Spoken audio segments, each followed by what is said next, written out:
प्रचारानिमित्त मतदान करण्यासाठी आम्ही इथं आवर्जून उपस्थित आहे.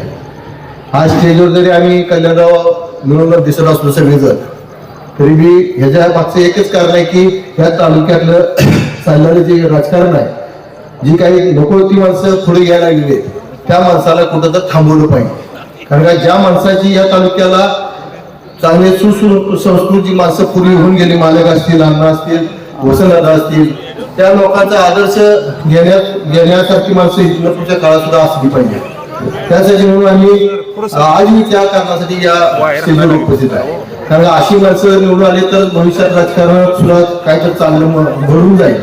नाहीतर जी समोरची पार्टी आहे ती काय आता काल किरण गोडकेने सांगितले की 2 पार्ट्या येत झाल्या, त्या होणार होत्या ही काळ्या दगडाची रेग होती, पण काही दिवस आतमध्ये झाकून कारभार चालला होता.